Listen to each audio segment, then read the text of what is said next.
'cause I can't forget you. You've got me in between the devil and the deep blue sea. Welcome to a new edition of the Neon Jazz interview series with veteran Los Angeles jazz singer and pianist Betty Bryant. We caught up with this living legend about her new 2024 CD called Lotta Livin, and that's the truth. She is originally a native of Kansas City who has always brought a solid piano technique, a light, swinging touch, and a skilled vocal approach to her music. Dubbed Cool Miss B by her fellow musicians, she was mentored by the great, late Jay McShann. She moved to the West Coast in 1955, where she immediately got an engagement at the Beverly Hills famed Ye Little Club. In 1987, Betty Bryant Day was declared in Kansas City as she was awarded the keys to the city. We cover her story, a very rich career. Enjoy this interview. Hi, Betty. Hi. Joe Domino, Neon Jazz Radio in Kansas City, Missouri. Well, it's nice to meet you. It's wonderful to meet you. How are you today? Oh, great. Still early. Good deal. Well, good deal. Well, yeah, and I know you have a history here in Kansas City, so it's an honor to speak with you. Thank you for taking a minute out. I appreciate it. Oh, I appreciate your call. So I want to begin our conversation before we get into your brand new album with going through COVID. As an artist this last 3.5 years or so, how did you get through that COVID time period, and how did it change you? You know, I had all the shots. Excuse me.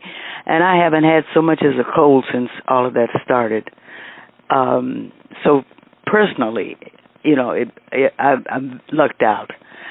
Work-wise, I'm so old now that I don't work that much anymore anyway. So it didn't really change too much. I still have the same gigs that I had before the pandemic. So I don't do any of those steady, 5-night-a-week things. The whole club scene changed. Well, and I know that L.A. was a little bit more restrictive than the rest of the country. I didn't realize that. Oh, yeah. I had talked to people that, there was a point where people couldn't even, walk on the beach, and, the mayor was pretty restrictive about, going out and things, and there was, of course, clubs closed everywhere, but I know that there were some clubs in L.A. that closed up, and it was just kind of a rough time all around. Well, a lot of things have not reopened. That's the bad part, is that it just shut them down forever. Clubs and restaurants, especially. The beach is pretty much open, so, all of that air and ocean, I don't think there's too much danger there. But people do not wear the masks as much as they used to, although they're beginning to ask you to wear them again, because there seems to be a surge going on right now. Yeah, there certainly is. So talk to me a little bit about the latest album. What was kind of the artistic aim at putting this one out? Sort of going off in all directions. A lot of it, I don't even know if you can call it jazz or not, but it was, like Chicken Wings, for instance. I wrote that years and years and years ago and never intended to record it. That was Rob's idea. And let's see what else is on there. Well, it's a variety of things. I should put it that way. It's not like, it doesn't focus on any one area of jazz. It's more about my style and what I might do in a club or something, because I go off in all directions, and it seems to work. Absolutely. So I'm curious, what are you hoping the listener gets from this album? Fun. That it's okay to be free and express yourself any way you want to, and just enjoyment, not take anything too seriously. The world is bad enough, I agree. I absolutely agree. Well, and that's the reason why I got into jazz a long, long time ago, is because of that fun factor, so I understand. So let's peel back the layers and get back to the beginnings of your life. I know Kansas City was an early part of your lineage. Tell me where you were born and raised and how the roots of singing and jazz got into your blood. Well, I was born in Kansas City, Wheatley Hospital, I have one sister who was also born there, and we grew up. My father was a teacher who wound up being dean of Penn Valley College. Do you know Penn Valley? So he was a teacher all of our lives, but he wound up being administrator and dean of that college. So I grew up in that type of environment. Classical music as a little girl, and they said I could quit when I was 16, so I did. I went to college in Topeka, Kansas at Washburn University. Got a degree in fine arts, I guess it's called, but I majored in art. Got a teaching certificate, which I never used, but that's what half my family are teachers, cousins, aunts, and uncles. There are a lot of teachers in my family, and that's the direction that they pointed me in. But along the way, I started listening to jazz, and as a kid, we used to play boogie woogie, which is the same changes as blues, just 1-4-5. And my best friend was Donna Baker, whose brother was Ed Baker, and Ed wound up with a band in Kansas City. You may have known him. Yeah. And his sister Betty sang with that. So they had a big family of kids, and they were a lot of fun, and their father played piano. So between Donna's house and my house, we were always just fooling around, making up stuff.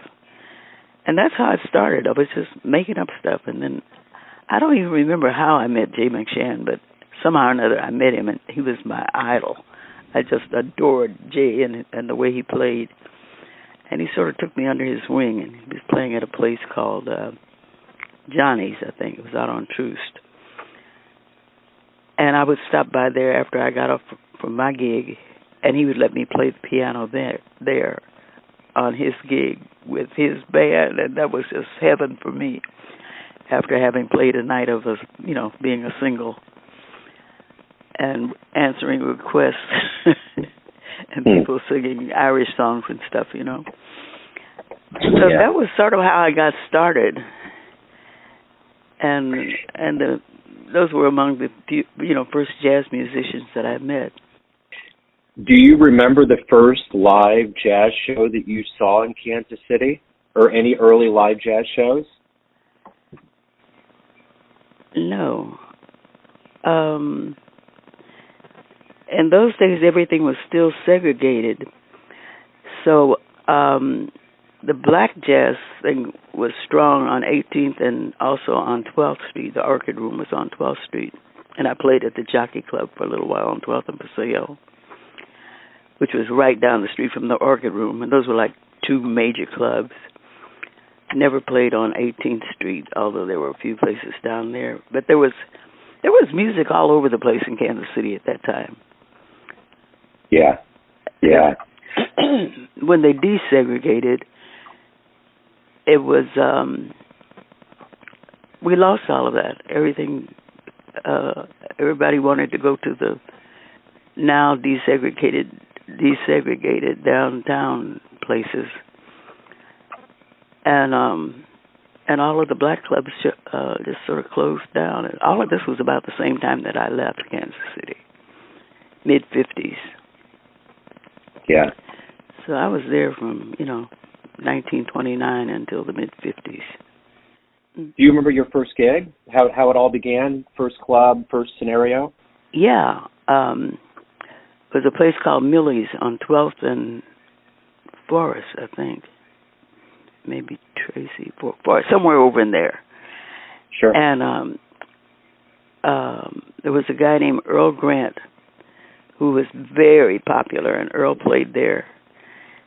And then when Earl decided to move to Kansas City, he told Millie about me, I guess, and she hired me.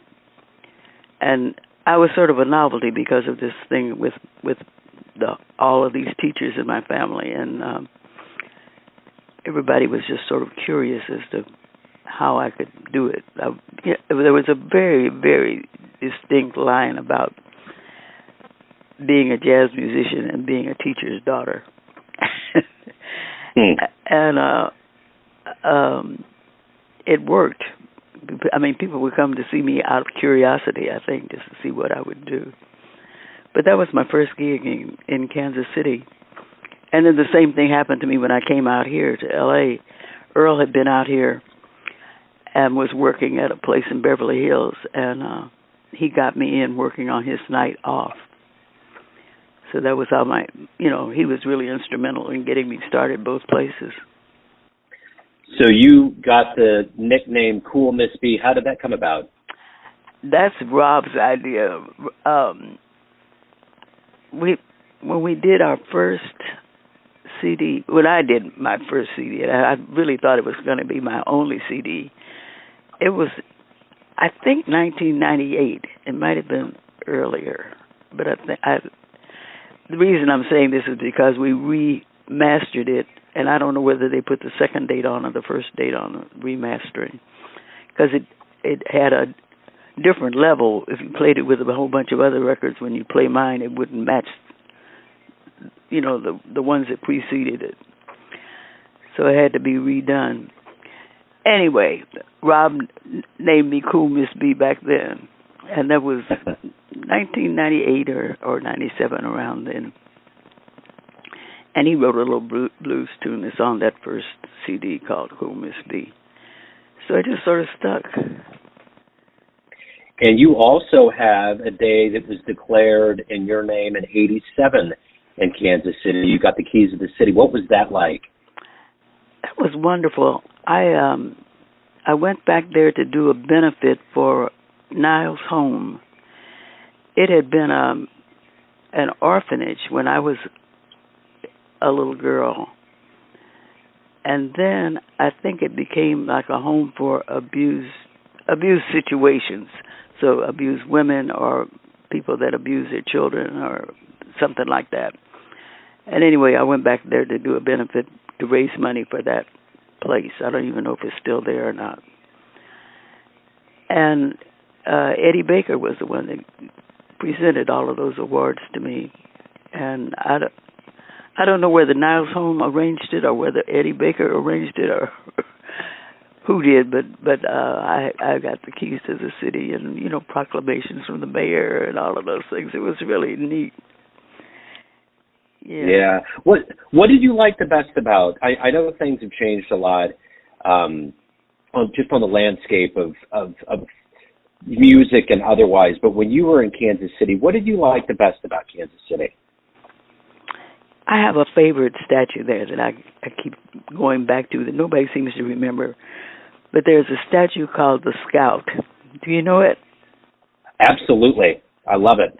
It's so beautiful, and I used to just go and visit that statue. It sounds like a crazy thing to do, but I wrote a song about Kansas City's child one time, and I said something in the song about the dear old Scout on the hill or something.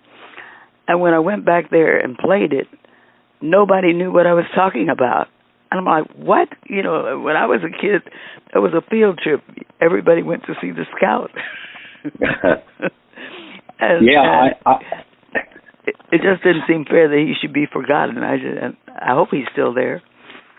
It is still there, and it's pretty emblematic because it's a Native American, and that was kind of the symbolism of discovering Kansas City.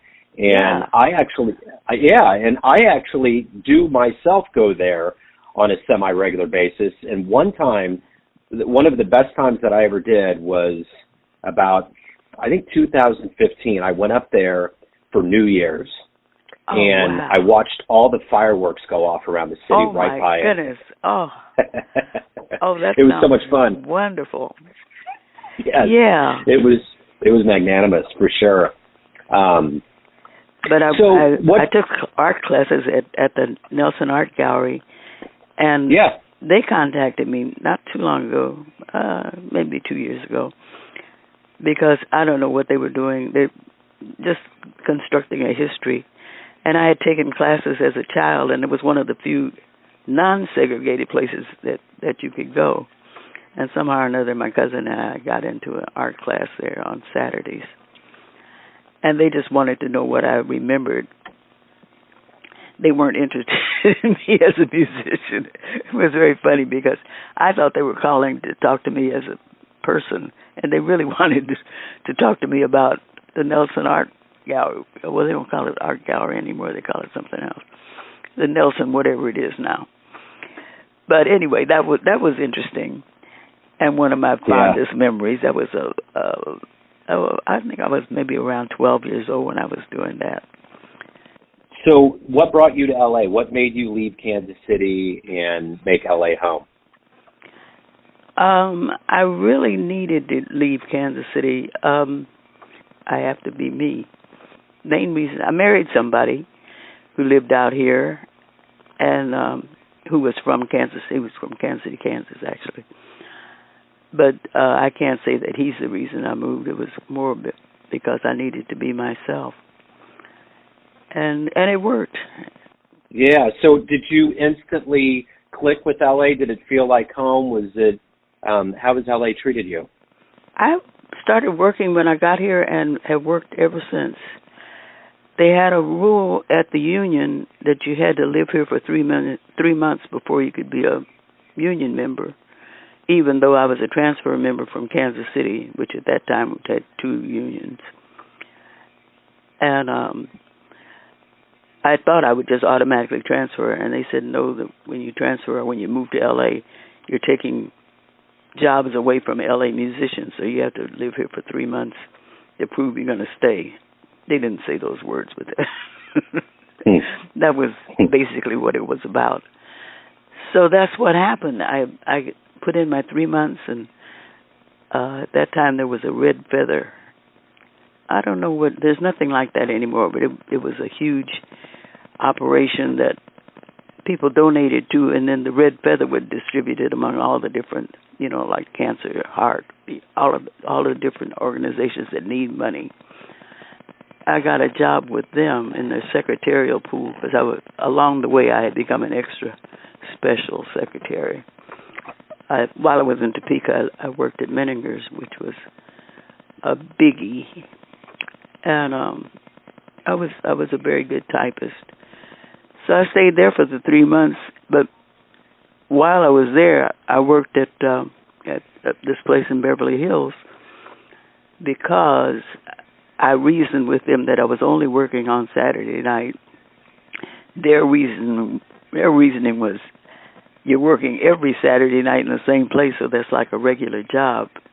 And I was like, how much money can I make working only on Saturday nights? And I won, and so they let me do that. And from there, at that time, every little hole in the wall had a piano player. So they weren't particularly good jobs, but I never did have to worry about working. I've been playing the piano ever since. Wonderful. So when you look back over your career, you've been at this for a long, long time. What has been the most satisfying part of being a professional musician for you? What has historically got you out of bed and motivated to evolve as a musician? Wow. That sort of says it all. It's what gets me out of bed. I really love being a musician.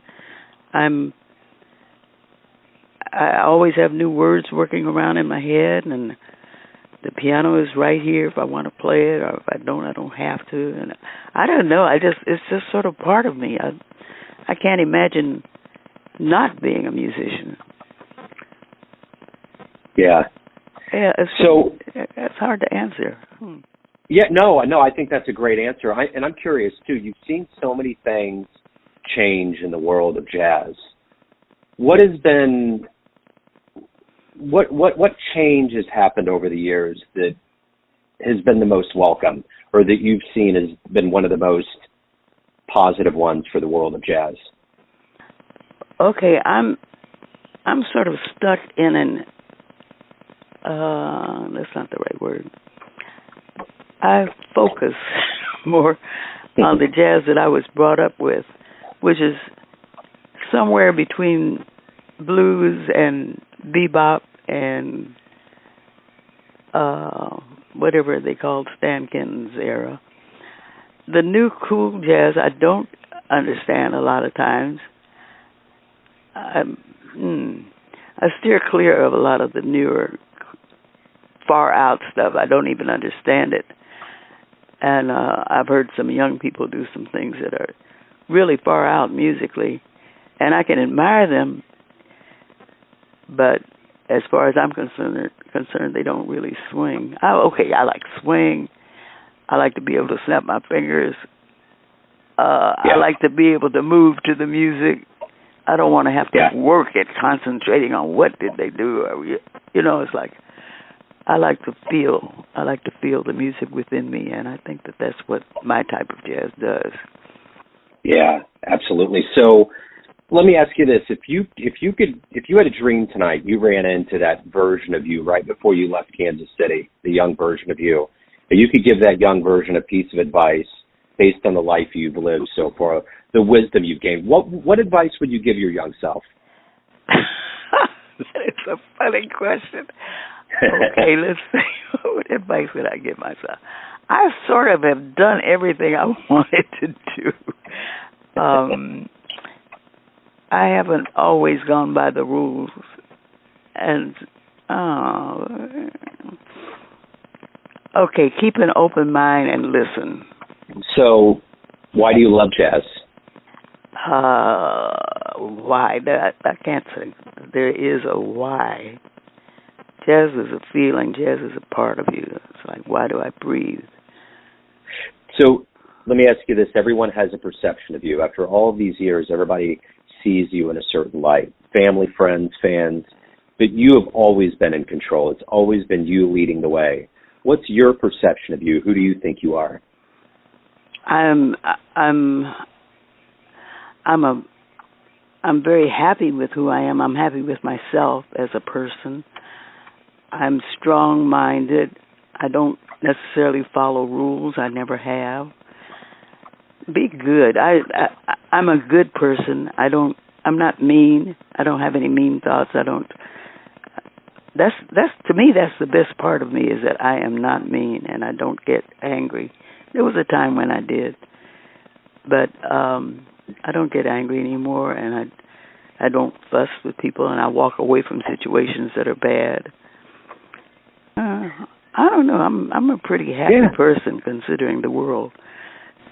Well, and I'm curious, when people look back on the history of jazz, both in Kansas City and beyond, and they come across your name, how do you want to be remembered? What would you like your legacy to be? A good person. I don't think that I've made any strides that anybody needs to follow or anything like that.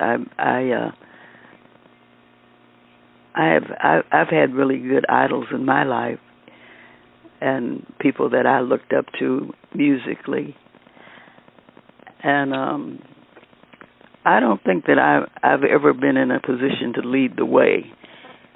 I'm not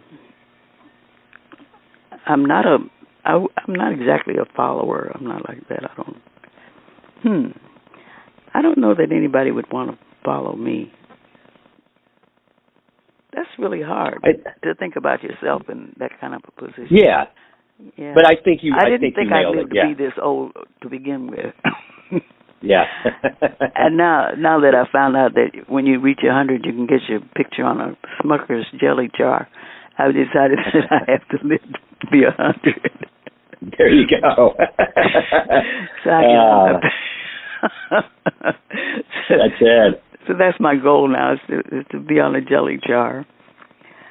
I don't think I'll ever be anybody that somebody wants to follow, except that I have a good attitude and I swing. I hope I will always swing. So how far away from 100 are you? I just turned 94 last November. Okay, all right. So you're on your way for sure. For sure. That was when I made this decision. Yeah, right. There you go. We all got to have goals for sure. So, Betty, the new album is Lotta Livin'. I recommend everyone run out and grab it. Thank you so much for imparting your wisdom and story and time to Neon Jazz today. Best of luck with everything, and I can't wait to see the Smucker's jar myself. Well, thank you. Thank you so much. I'm going to see it too. I don't. There you go. I love it. Just get it and die. I'm not going to do that. I've got to look at it. Absolutely. You got to relish it for sure. Betty, thank you so much. Best of luck with everything. I appreciate it. Okay, thank you so much for calling. Thanks for tuning in to another Neon Jazz interview, where we give you a bit of insight into the finest players and minds in Los Angeles, Kansas City, and spots all over the world, giving fans all that jazz. Thanks to Betty for her time, energy, and cool. If you want to hear more Neon Jazz interviews, you can find us on Spotify and Apple Podcasts. Subscribe to us at YouTube, and for everything Neon Jazz, go to theneonjazz.blogspot.com. Until next time, enjoy the jazz, my friends. You've got me in between the devil and the deep blue sea. The devil and the deep blue sea. Yeah. Devil and the deep blue sea.